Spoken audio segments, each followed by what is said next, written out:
चलो बच्चों सीखते हैं कि prove that √3 is a irrational number. आपको प्रूव करना है √3 क्या है, इरेशनल नंबर है। पहले आप क्या जानते हैं कि रेशनल और इरेशनल नंबर क्या होता है।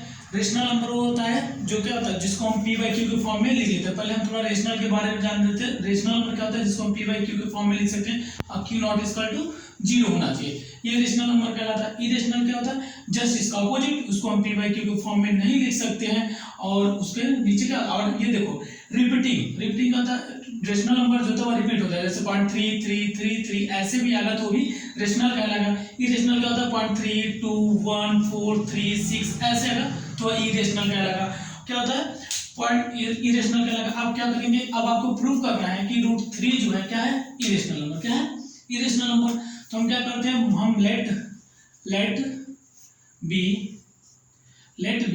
√3 इज रेशनल नंबर। हम क्या मान लेते हैं, √3 क्या है, रेशनल नंबर है। हम क्या मान लिए, √3 इज रेशनल नंबर। जो हम मानेंगे अजम्पशन करेंगे उसको हम क्या करेंगे, उसको गलत साबित कर देंगे। जैसे हम मान लेते हैं रेशनल है, फिर प्रूव कर देंगे कि इरेशनल है। ठीक है, तो √3 इज क्या है, रेशनल नंबर। हमने मान लिया √3 इज रेशनल नंबर। तो क्या √3 रेशनल नंबर है तो हम इसको क्या लिख सकते हैं, a/b, मतलब a/b के फॉर्म में। a एंड b इज को प्राइम नंबर। क्या होता है, को प्राइम नंबर। क्या मान लेते हैं, को प्राइम नंबर। क्या होता है को प्राइम नंबर। अब को प्राइम नंबर क्या होता है, को प्राइम नंबर वो नंबर होता है जहां पे कॉमन फैक्टर सिर्फ ओनली 1 होता है। क्या होता है, कॉमन फैक्टर 1। जैसे 3 और 5 पूछा जाए तो ये क्या है, को प्राइम नंबर, क्योंकि इनका कॉमन फैक्टर सिर्फ ओनली 1 आता है। उसी तरह 4 और 9 में देखा जाए, इसमें भी कॉमन फैक्टर ओनली 1 आएगा। तो ऐसे नंबर जिसका कॉमन फैक्टर 1 आता है उसी को हम कहते हैं को प्राइम नंबर। ठीक है, तो हमने मान लिया कि a और b क्या है, को प्राइम नंबर है। अब हम क्या करते हैं, बोथ साइड क्या करेंगे, हम बोथ साइड स्क्वायरिंग करने पे क्या करेंगे, हम इसको स्क्वायरिंग। ये 10th क्लास में बहुत पूछा जाता है। बोथ साइड स्क्वायर करोगे तब क्या होगा, √3 का स्क्वायर बराबर a/b का होल स्क्वायर। यहाँ पे √3 का स्क्वायर 3 हो जाएगा और यहाँ पे हो जाएगा a²/b²। आप इसका मल्टीप्लाई करोगे तो 3b² बराबर a² और यहाँ पे b² की वैल्यू क्या आ जाएगी, a²/3।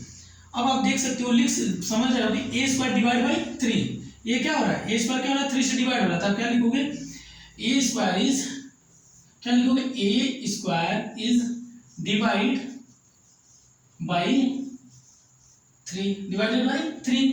तो also a is divide by 3, a divide by 3, क्योंकि जी अब a स्क्वायर 3 से कट रहा है तो a भी क्या होगा, 3 से डिवाइड होगा।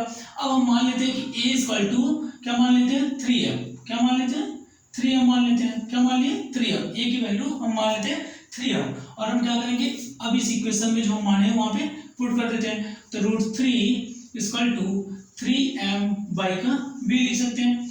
अब यहाँ पे भी सेम टू सेम वही करेंगे, हम बोथ साइड क्या करेंगे, बोथ साइड स्क्वायरिंग करेंगे। क्या करेंगे, स्क्वायरिंग। तो यहाँ पे हो जाएगा √3 का स्क्वायर इक्वल टू 3m/b का होल स्क्वायर लिख सकते हैं हम इसको, √3 का स्क्वायर बाई 3m/b का होल स्क्वायर। ठीक है, अब हम थोड़ा यहाँ पे करते हैं, आप लोग ध्यान दीजिएगा यहाँ पे। ठीक है, अब वहाँ पे हमारे पास था √3 का स्क्वायर हो जाएगा 3 और वहाँ पे 3m का स्क्वायर हो जाएगा। क्या हो जाएगा बाबू, 9m का स्क्वायर। अब बाई का क्या हो जाएगा, b²। अब इसका हम इसके साथ मल्टीप्लाई करेंगे, क्या आएगा, 3b² बराबर 9m²। 3 1 जा 3, 3 3 जा 9, तो b² बराबर 3m²। तो m² की वैल्यू क्या आ जाएगी बाबू, b²/3। अब यहाँ देखो, अब यहाँ भी b² भी डिवाइड बाई 3 हो रहा है, b² इज डिवाइडेड बाई क्या हो रहा है, 3। तो also b is divided by 3, b is divided by 3।